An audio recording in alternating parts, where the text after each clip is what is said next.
possibly happen. Things happen, when things never to me until it actually happens. And they wish they did something to prepare for it. They wish they just knew the basics at least. And people don't. With self-defense, with just fighting, like we're gonna do something later too, where we're like going actually over like someone trying to grab you, or someone trying to choke you, or someone trying to hit you and stuff like that. That's later in the day. But with things like that and active shooter training attacks, people have no idea what to really do. They don't. People act like there's people that they show up today like, you know what, I think I know what they have no idea. And more importantly, they never even practice in it. They never even go through the things that you're gonna go through today so that you actually have experience. That's like me never training in fighting and self-defense and being like, oh, well, I think, I've heard a couple things, I think I know what to do, and then go into a fight and I would get destroyed. You have to practice these things, at least do these basic things that you guys are doing today. I promise if you guys pay close attention today, you're gonna learn a lot, and things that you never even thought about or heard before, you're gonna hear today. We are gonna have fun, but it's also gonna be very real. As real as it can be. So, my name is Kyle. Right now, I own a gym called MMA and Sport. We do self-defense training, we do weapons training, we do things that I'm teaching you today.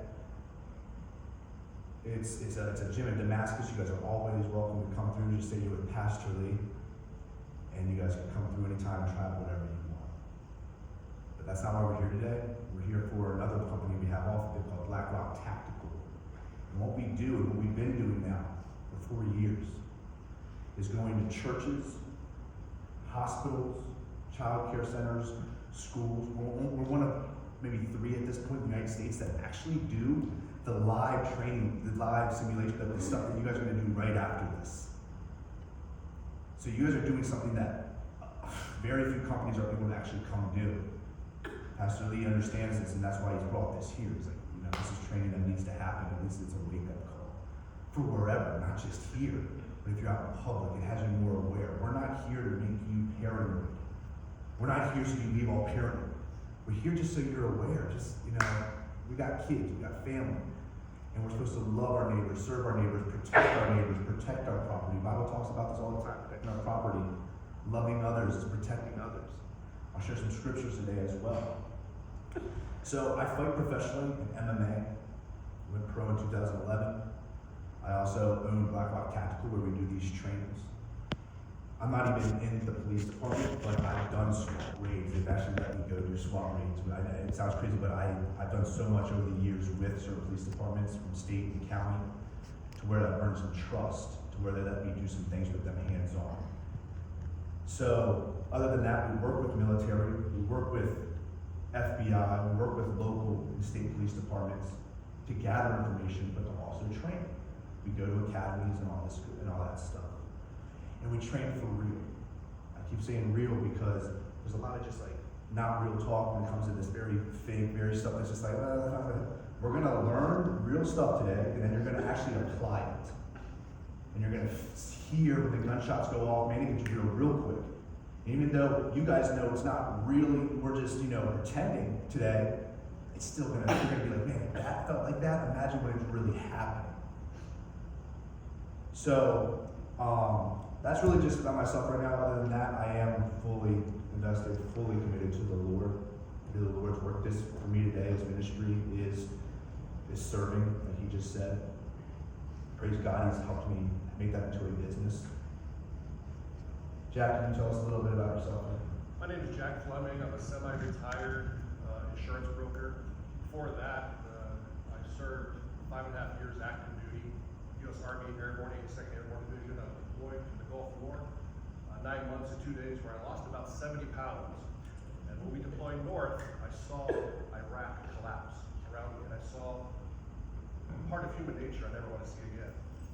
So I carry that with me, and I came back, and I'm alive, and I'm surviving, and I lean on God more than I should, but I think we all need to lean on Him when we need to.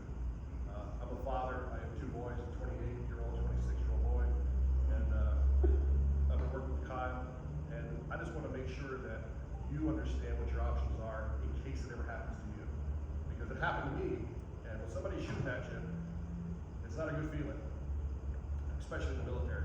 So we're here to help make sure that you can help prepare yourselves. Thank you. We're going to start today with a lecture. When I hear lecture, I always think, man, it's going to be boring. It's not. We're going to be having conversations. I'm going to let you guys might be like, Kyle, I know you just said, but man, I feel like I would want to do this and this, and we're going to have conversations. If you feel like you want to raise your hand and say something, feel free to raise your hand and say something. If you feel like you want to raise your hand and ask a question, raise your hand and ask a question. This is the day, this is the time to do that. I would hate for you guys to leave today with an unanswered question. I would like if you really want to know something, there's no such thing as a dumb question here. Ask the question. When we're going through this PowerPoint, if you can take notes, you can film, you can do whatever you want to keep notes today. This lecture will probably take like 45 minutes, and then we're going to go into drilling. We're going to send you off to certain parts of where you're usually at in this building, and then we're going to have a live active shooter training drills, at least 4 of them. And then we're going to come back and say, hey, where did you guys mess up? Who would have died in this situation? Who did good? Blah, blah, blah. And we're actually going to go over these things. So, active shooter, what can you do? This is going to be very basic, okay? This is what we just do at the beginning, blah, blah, blah. Course objectives today. Describe actions to take when confronted with an active shooter. Law enforcement officers who are responding to the situation. What do we do as they arrive? What do we do to even get them here? And this is another thing I want to bring up real fast. We're going to have conversations in here today also because you guys need to be more in sync. You guys need to be more in touch with each other to know what to do. I know you have walkie-talkies. Who's head of security here? Who's the first person to call? Who's the manager? Who's on duty? We're going to be talking about these things so you guys realize during certain times and hours that you're here really what to do. Recognize potential workplace violence indicators. Describe actions to take to prevent and prepare for potential active shooter incidents. Describe how to manage the consequences of an active shooter incident.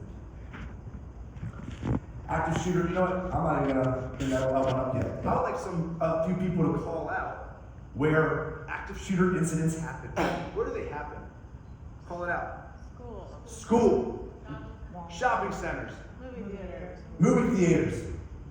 Churches. Gyms. Hospitals. Festivals. Concerts. Gas stations. I think we can all keep listing things. They're happening everywhere. And these are just the ones you hear about in the news. We can give you a list. We have binders at full every year of really how much incidents are happening. They're happening much more frequent than you guys think. Out of all the active shooters incidents that happen, how many gunmen are there usually in those situations? What's the majority of them? How many gunmen? One. And then obviously second would be 2. So we just said a few of these, cool. About active shooter incidents, they're more frequent, they're happening more frequent in the world we live in. Plus, we do read the Bible, especially the New Testament, especially Revelation. And what we see and what we know is that the world is not going to become better and safer. We don't say that to, oh man, you guys should be really down right now. The world, this is just what it is. We know what is coming. The world is going to get more unsafe. More bad disasters are going to happen. It is what it is. Shooter incidents happen because of anger, revenge, ideology, untreated mental illnesses. Has anybody noticed that people were more angry because you couldn't see somebody's facial expression? When you didn't really shower, shave, or wear clean clothes to go out shopping because you were covered by a mask? I found myself doing it. Should I shave? Go to the grocery store? No. I have a mask on. Nobody's going to see me. Nobody's going to recognize me. 2.5 years of masks. What did it do to us mentally? Yeah, he's bringing up the point that just the last 3 years alone, all the things that have happened to really, I mean, come on, guys. Make us angry. Come on. Let's not pretend you turn on the news and how angry and divided, and it's only getting crazier. Active shooter situations, they're unpredictable. They evolve quickly. Man, did they happen fast? If you're training today, you can be like, man, we knew it was coming, and we still were freaking out and didn't know. You know what I'm saying? They happen real quick out of nowhere. Pop, pop, pop, pop. They continue until stopped by law enforcement, suicide, or intervention, meaning law enforcement arrives and secures the spot, which sometimes take a long time. Suicide, and many end in suicide. And that intervention, maybe somebody in this room, if there was an active shooter situation, you take care, you help take care of it fast. We're going to go over the course topics today. Respond, prepare, and follow up. Yes, I'm doing response first. And then we're going to talk about how this church and ReCenter can prepare for it. And then we'll do the follow-up at the end. What action should you take to keep yourself safe in an active shooter situation? So here's the 3 things. If anything, memorize these 3 points, the most general points. And when you're in a situation, if you can run, you run. If you can get away, and we're going to show you guys points of exiting and running away and where to go today. If you can run, you run. Say it again. If you can run away from the situation, you run away from the situation. Then it's hide. Running's not going to work out. Can't make the exit, can't do this. You got to find a spot to hide. And we're going to talk about good hiding spots. I'm going to let you guys discuss good hiding spots in here as well, as you guys know this church. And then there's fighting. There's no other out. There's no other out. There's no run. There's no hiding. And you have to engage. You can't be sitting. You just can't be sitting there. You know what I'm saying? You don't want to be that. You don't want to freeze up. And part of training, like there's many people in here right now like, what? I don't even know how to fight. I don't know what to do. We're going to tell you some stories, some real stories of true heroes that saved certain situations and incidents. And they were, one was a 64-year-old woman right here in Baltimore. I'll show that a little bit. You just have to have it in your head, even today, of what you would do in that situation. Because when adrenaline pops and your mind goes blank and you don't know what to do, it's what you previously already practiced or thought about.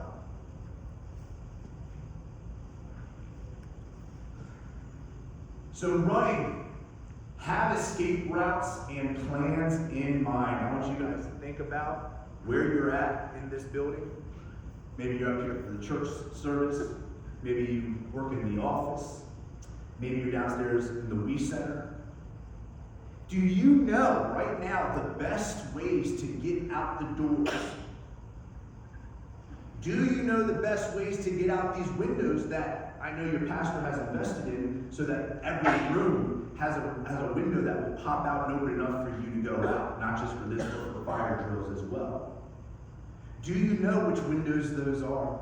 Leaving here today, you will. But I want you to think right now, do you know where your exits are? If you have to go that way or that way. Same thing with downstairs. Do you know if you had to go that way or that way, depending on where the active shooter is? Do you know your exits and halls and turns? Leave your belongings behind. Even your phone doesn't matter. Your wallets, your purses. It would be foolish to stick around and try to find things to run out. Who cares? Your life is more important. And in active shooter situations, 99.999 of them, they ain't stealing nothing. They're not there to steal. They're not taking it. Leave it there. Get out. Help others escape if possible. This is huge, especially as you guys have children downstairs. Maybe the elderly up here. This is big. This is going to be a big topic we talk about today. It's going to be really touchy when we talk about wounded and stuff like people that get hurt. We'll talk about that in a second. Helping others escape. Evacuate regardless of others. This is another big hit, big discussion topic. Because we go to hospitals and we gotta talk about people that are on, hospital beds. Do you want to cart them out? Do you want to take the time to cart them out and risk your life?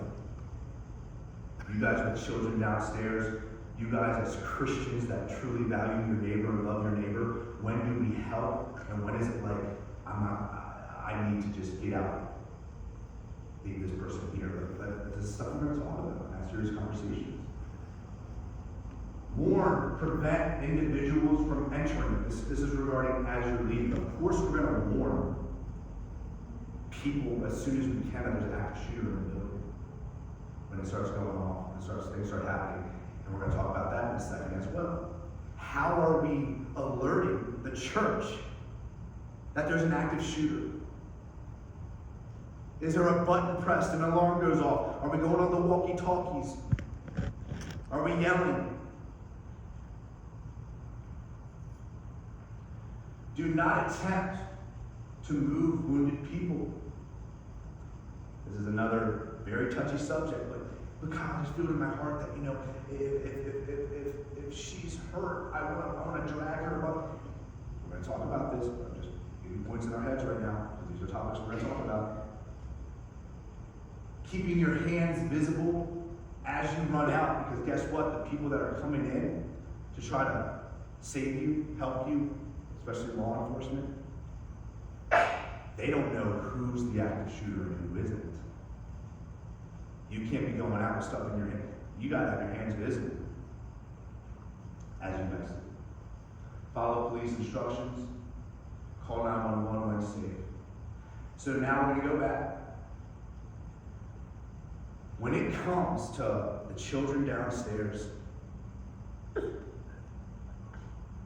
what do you do if some of the children, or one of the children, want to stay in the corner and hide, but you're getting the other children, let's go children, follow me, and you're taking them down the hall so you can get out the door, because you didn't the shot's happening over there, so you're taking them this way, and you guys are going to get out, you're going to run, but one or more children are choosing to stay on the ground or hide, or what are you going to do? What? So she's saying, I'm going to grab the kid. If it's a single kid, I agree 100%. You grab the kid, 2 kids, all you can, and run. I know you guys, come on, Christian hearts. You know what I'm saying? But the choice is still yours. So we're trying to say you need to think about these things now. What are you going to do? Would you risk your life to stay?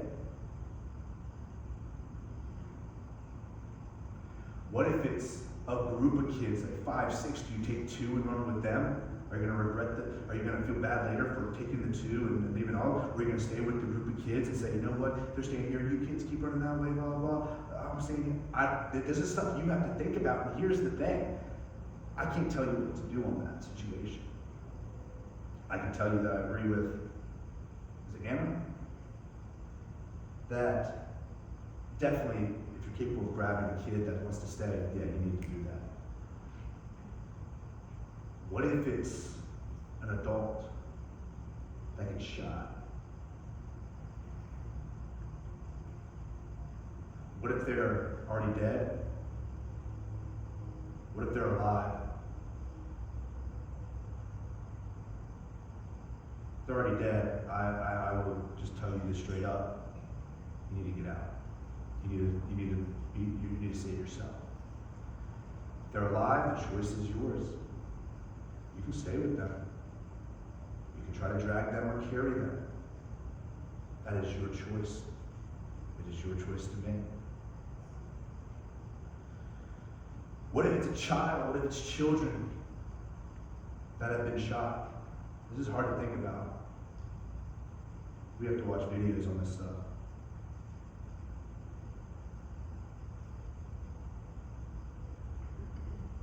You pick them up, carry them, you leave them.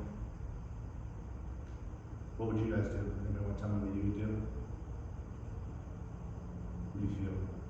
What do you think about when I'm saying these things? I feel like I want to grab as many kids as I could, to be honest. You know, young and smaller, so yeah. Preschool and under, right? Yeah. Kyle, when they speak to you, could you repeat their answers back? We can't hear them back there. So Oh, she sorry, said, sorry. hey, I feel like I want to grab a bunch of them, as many as I can. And then she said, yes, they are younger, they are smaller. So there's a better opportunity to grab these kids, especially more than an adult who is heavy. I don't know if you guys ever have had to drag or carry a dead weight of a human being, but it's very difficult. It's dead weight.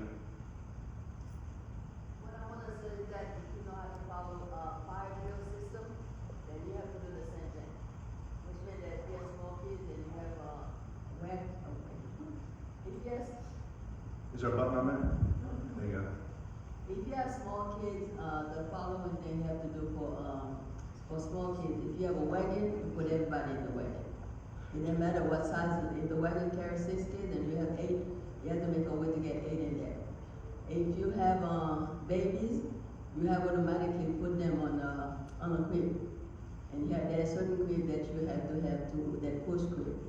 And all daycare should have a push crib, so if you have a fire drill, if you have an emergency, that's the crib you have to use. So do you guys have wagons? No, because we don't have infants. So you guys don't have infants?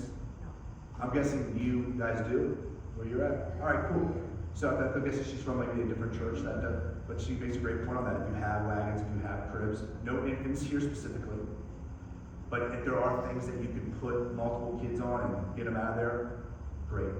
Here's another great thing that you guys have in these rooms you have, are the windows that lead directly to the outside. When active shooters come in, a high majority of the time, they're staying in the school. They're staying in the building. They're not going back out and spraying. They're staying in. So the best place to run and escape is to get out of the building. And you guys are in your classrooms the majority of the day, am I right? At the recenter, you're in the classrooms a lot, right? You're in the classrooms, the cafeteria, or the park, right? As we talk about these things today, think about each scenario. You're in the cafeteria, right? I know there's at least 4 different exits in the cafeteria, and doors and stairs coming from each one. And then you have the outside playground. We're gonna talk a little about that in a second. But the classrooms. Who does not know in your classroom which window leads out? Can you break all the windows? I'm sure. But there's some specifically designed, one in each room. Am I right, Pastor Lee? One in each room downstairs that are designed to open and have space for everybody to escape. Do you know which one that is? Raise your hand if you know which window that is. Raise your hand. Raise your hand if you do not. If you do not know. So if you raise your hand if you do not know, we're going to make sure today that you know. Pastor Lee? We labeled them, yeah. Yeah, so it's very simple. In every classroom, you have one window. They should be labeled. It has no screen. You'll have a window with no screen. That's so you can open that window and go out. You can also push the screen out, but that's a waste of time. That window without a screen is designated. Some of you thought, oh man, the bugs are coming in my classroom. We did that on purpose. The law required that. So that's the window you open out and you exit. Don't try to push the one out, the screen out. Know which window in your classroom. We'll do that. We'll look at those. Well, not just look at those. For those of you that want to go out them today, you can. That's why I told Pastor Lee, hey, make sure that they wear clothes that they can, move a little bit today. I don't care what clothes you wear the other days. If you're running for your lives, it doesn't matter if you tear something or if you shoot you. Nothing else matters other than your lives, the lives of these children. Nothing else matters. So then I have another question for you guys. Not for me. It needs to be for you guys to talk about right now.